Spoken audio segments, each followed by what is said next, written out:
players. Ooh. Extra swords from both players. Though in this case, it's sort of body and mind. Sun Titans. Sun Titan from Ricky Zhao. Ooh, Ricky Zhao also has Volition Reigns. Volition Reigns is pretty exciting. Yeah. Seems pretty good. You know, I'm going to have to say, I'm going to root for Ricky Zhao just because he's got Volition Reigns. That's exciting. Yeah, I mean, it's a very good spell.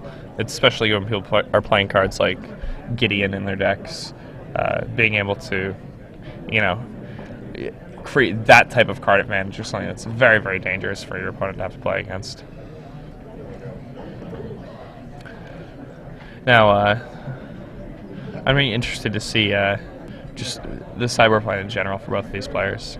I think it's really interesting. Both players chose to play the Thelma Magnets. I think it's kind of proving itself to be a spell that's worthy even in decks that don't proliferate it out.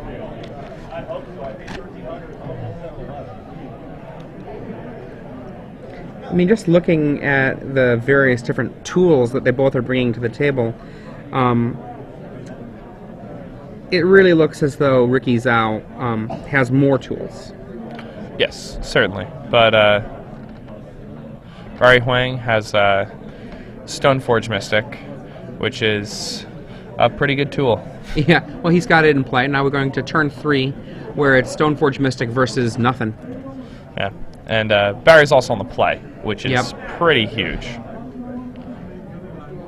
Being able to play your Stoneforge Mystic before your opponent gets an opportunity to play,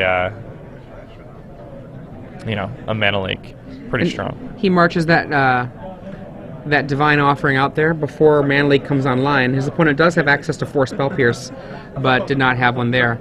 Jace gets Spell Pierced. Ouch. Ooh. Which means that Ricky, if he has his Jace on his side, has a huge advantage suddenly. Yeah. And this could be... There it is. There it is. Activates the Brainstorm. Exactly what I think he should be doing. Like, in this moment, just getting those extra cards means that once your opponent, if they have their own Jace, you've pulled ahead in cards. Yeah, like now their own Jace is, you know, just this anti-Brainstorm thing. And Gideon comes down. Gideon is actually a really great answer right now. Ooh, Barry chose to attack Ricky's face as opposed to attacking the Jace. Better the face than the Jace, he says. Yeah, I mean, he's putting a lot of eggs into the basket of getting a Gideon hit in there. Well, I mean, to be fair, you know, Ricky Zhao does not necessarily have any answers. Now, obviously, if he draws into a Squadron Hawk, he can put some guys in the way. But look, nothing there. And if we look at the lists, he doesn't even have anything he can do to save himself there. So that Jace is going to go away if he wants it to go away. What's that? 25. Brian Killer is going to be commentating for a moment. Awesome job. Thank you. It's so nuts again.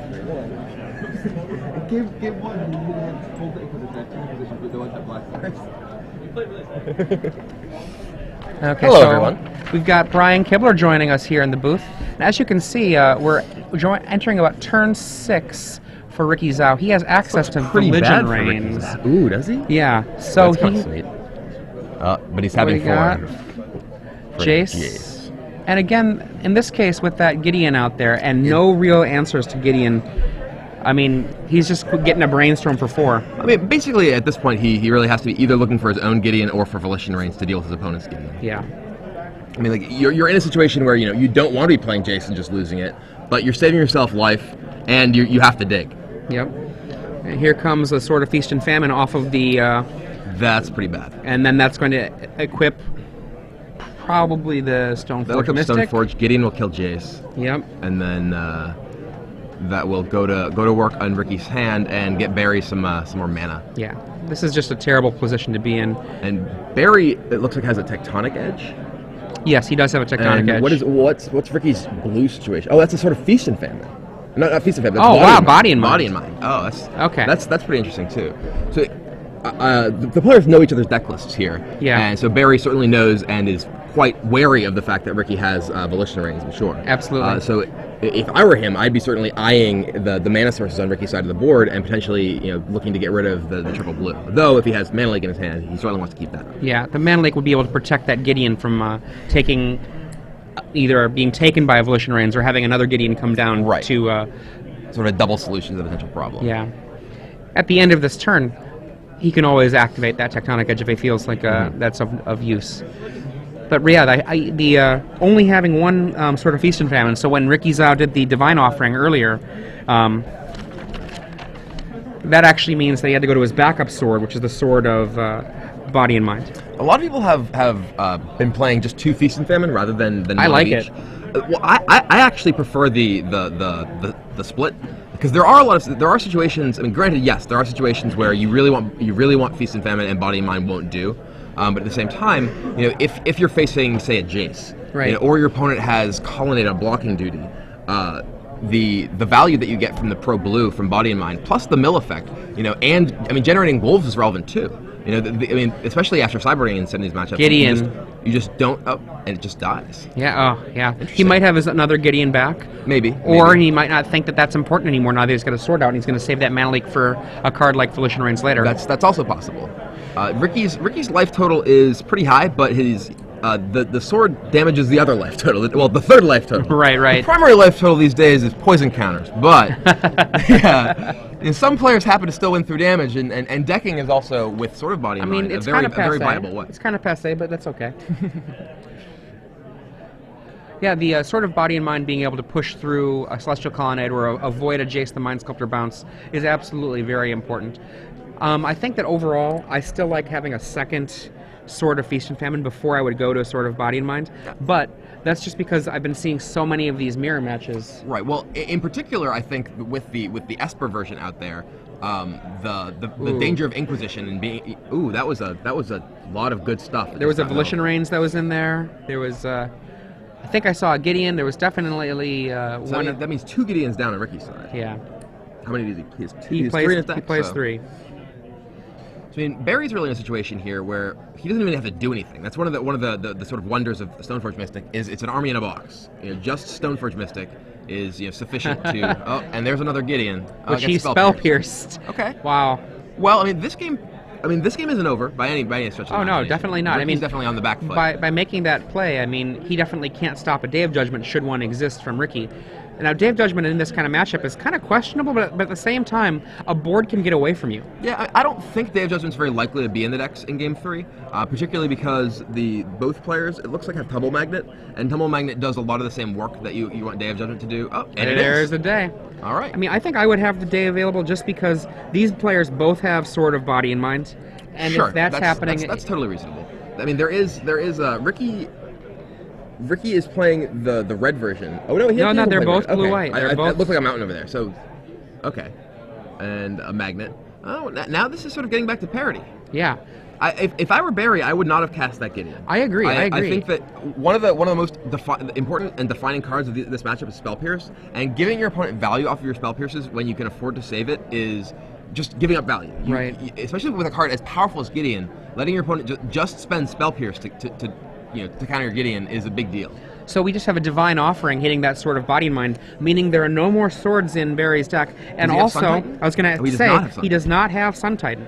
The person that has all of the tools is Ricky Zhao in this matchup. He has Sun Titan and Volition Reigns. Now he has a Jace in play. Oh, wow, that resolved. This game has turned around very quickly. There is a Celestial Colonnade on Barry Huang's side. Ricky does have a Tectonic Edge in play, however. Right. It looks like maybe even 2. I see definitely 1, maybe 2. And now Ricky brings up the Mystic. Now, like you were saying with regards to that play a few moments ago with the Gideon Jura, if he doesn't do anything else, that will win the game. If he just sits on the table, by itself, that will win the game, and it requires Ricky to do something. And after Ricky does something, then Barry could come back and be like, okay, well, here's my Gideon. Right, and Gideon is one of the biggest threats in the matchup. There's very few ways to effectively deal with Gideon Jura once he comes down, other than and 2 of Ricky's Gideons are already gone, so I mean, he has literally a Gideon in his deck, I mean, plus Volition Reigns, but that effectively deals with it. And here comes probably a 5-mana cast for Barry's third Gideon. Oh, maybe not. It looks like he might be trying to activate Colonnade. Oh, he's edging Colonnade? Okay. And I don't know that you want to do that if you're not going to be able to attack with your own Colonnade right now. Yeah, that's... I mean, you don't want to start limiting the mana that's happening in the game when if you're you behind. are behind. Right. You need to be able to play multiple spells per turn when you're the one who's behind. I mean, if I were Ricky, I'd be happy just to start unloading those tectonic edges. Yeah, I mean, just cut down the mana sources so that your ability to do things is just... he is now in a commanding position with Jace in play. I mean, those magnets will hold down that Stone Forge Mystic for a while, but I mean, it doesn't do anything against Jace. Yeah, and at this point, Ricky can realistically win the game just by Fate Sealing. I mean, he won't need to. His deck is full of powerful effects, but I mean, Barry's pretty low on action. I mean, right now, Barry has to be kind of wondering how he got to this point. He was in such a commanding lead. He really there. was. And I mean, I think sort of the defining moment of this game turning around was that Spell Pierce on Gideon. Yeah, absolutely. And he did have, just a moment ago, 7 mana. Exactly. So he could have had the Gideon safe from Spell Pierce. And yes, it's true that Ricky Zhao also has Mana Leak. But even if he also has Mana Leak, you have to demand that Mana Leak from him. Ricky Zhao also only has 3 Mana Leaks, and he does have 4 Spell Pierce. Mm-hmm. Yeah, it's even letting your opponent get value from Mana Leak a lot of times is a mistake. Yeah. And in particular, a card like, again, Gideon, his opponent had a blue up. He'd been leaving a blue up very conspicuously for a number of turns. Yeah. So I mean, I think that Spell Pierce was pretty well telegraphed. It was an island, even. Right, it was a basic island, which is really, I have Spell Pierce because if you leave up a dual land, it has potential of getting Tectonic Edge, and another spell gets countered, and that now there's Jason Gideon on the other side of the table. Yep. I mean, it's going to be a little while before the well, the Fate Sealing has begun. Right. So now those magnets are going to get worn down, and this game looks to be very, very solidly in Ricky Zhou's hands at this point. Absolutely. Is it Zhao or Zhou? Zhao, I believe. Ricky Zhao. And now here comes in our Sword of, I believe that looks like a Body and Mind. Yes. So 2 relevant threats. Attempting to attack. And I see you've got 2 Tumble Magnets. He's contemplating what to do letting him here. attack. Wow. I'm confused by that. Oh, he wants to get milled? Is he left on top? That's kind of interesting. Okay. I can appreciate that. That's actually potentially an error on Ricky's part as well. Like not Fate Sealing after he's made this attack. Right. I mean, granted, that's incredibly minor, but he's certainly in a commanding enough position that's not the sort of thing that's really going to matter. And there's a wolf. I did see a Wrath of God or a Day of Judgment in Barry Huang's hand. Yeah. So there's an invisible wolf in play right now. Yeah, the wolf and Mystic are unlikely to be long for this world. And for the matter of where Ricky's at, I don't know if he even cares if a Day of Judgment hits. Right. It doesn't matter. He has Gideon. I mean, that's the reason that Gideon's so powerful, is that he ignores the majority of the effects that can potentially deal with your creatures. And there's a Tectonic Edge, knocking out the tapped Tectonic Edge of Barry Huang. And it looks like he drew a land, and he's got an empty hand otherwise. Now, Sword on Gideon gets tapped down. I don't know. I mean, granted, Ricky may have no use for the rest of his mana, but I'm not sure I would Sword of Gideon there. And there's a Squadron Hawk. Okay. Now Squadron Hawk, Jace. He has everything. He has an embarrassment of riches right now. Well, interestingly though, because he was milled earlier, he's got hawks that are in the yard already. Well, he can still brainstorm, put the hawk back. Still getting he actually can brainstorm shuffle with the hawk. So. Yeah, he gets a shuffle. He doesn't get the super value. He just gets there's not much a bit of value. And in fact, he just doesn't go for that. He goes for Fate Seal. Right, just Fate Sealing. I mean, that's totally reasonable. He's in such a strong position that his opponent is. As soon as those maggots are gone, so is the opponent. Yeah, and his opponent says go, and it's back to his turn. He equips, and his opponent picks up his own library to kind of get a count, like, how much of this can I take? That tells me, I think that Barry Huang probably has another Day of Judgment in hand.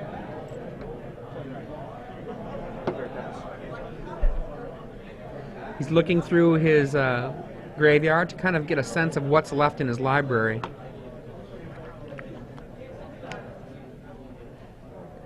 And the attack we'll have a tap on something. He moved his dice. He didn't tap his tumble magnets. So Is Gideon going up? Gideon went up. Okay. And Ricky's out. There we go. So he did tap one creature.